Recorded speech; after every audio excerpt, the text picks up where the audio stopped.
Hello everyone, let us learn about fluid pressure in this video. What are fluids? Fluid is a substance such as liquid or gas that is capable of flowing and that changes its shape at a steady rate when acted upon by a force. Now moving on to the first part of this video, pressure exerted by liquids. I am considering a vessel filled with liquid. The weight of the liquid will be acting at the base, exerting pressure on the base. Here, force is the weight of the liquid and area is the area of the base of the container. So pressure is given by force by area. Let us consider another example. I am taking a vessel filled with liquid and I am marking 3 points A, B and C and I am making holes at these 3 different points. Now what will happen? The liquid will be gushing out. Will it cover same distance? No. If you observe, the distance covered from point A by the liquid, it will be less when compared to point C. This is due to variation in the pressure.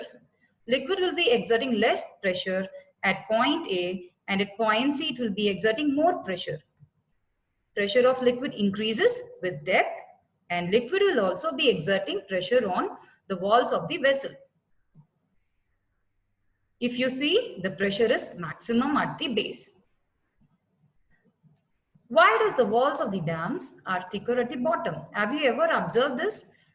The dam wall will be broader at the base. But what is the reason behind this? In the previous example itself, we have observed that the liquid will be exerting more pressure at the base. It is because of the same reason the walls of the dams are also broader at the base. As the depth increases, more and more pressure is exerted by the water on the wall of the dam. So, the walls of the dam are kept broader at the base. Now let us learn about pressure exerted by gases. The pressure of gas is the force that gas exerts on the walls of its container. Why does balloons inflate when you fill it with air? Have you ever observed when you are blowing the balloon, it will inflate. But what is the reason behind it?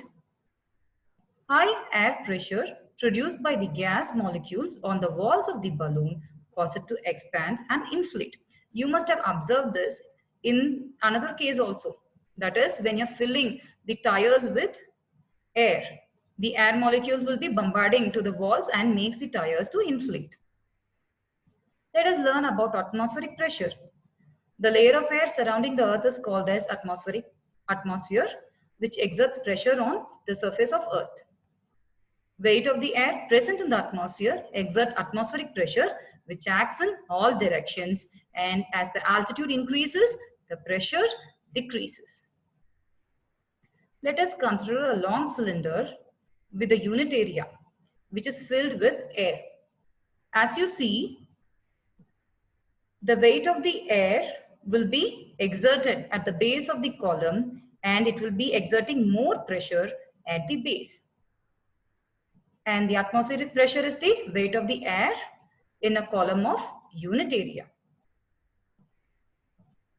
Why are you not crushed by atmospheric pressure? Let us consider another example here.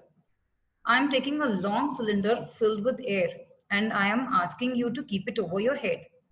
You know that the pressure of the air will be more at the base, which is in contact with your head, and it will be of higher magnitude that will damage you.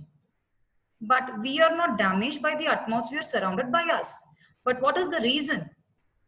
The reason behind this is the external pressure is balanced by the internal pressure, which arises from various fluids and materials we are composed of.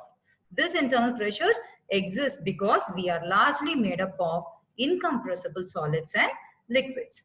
Let us understand the application of atmospheric pressure by various examples that we are coming across in our day-to-day life. While drinking a juice using a straw, you will be sucking the air which is present inside the straw. So the pressure inside decreases, but the atmospheric pressure will be exerting more pressure on the juice and pushing the juice through the straw. That is why when you are sucking it, the juice enters through the straw, makes you to drink the juice. The same condition applies when you are pulling the piston of a syringe. The pressure inside the syringe, it will be less, and the atmospheric pressure will be exerting more pressure on the liquid, and it will be pushing the liquid into the syringe. The same condition also applies in the case of a dropper. Let us consider another example, a rubber sucker. You must have observed certain hangers as rubber sucker behind it, which helps you to fix it over a flat surface. When you're pressing the rubber sucker over a smooth surface, partial vacuum is created and the atmospheric pressure will be exerting more pressure from outside, which makes the rubber sucker to fix tightly over the smooth surface. These are the applications of atmospheric pressure in our day-to-day life.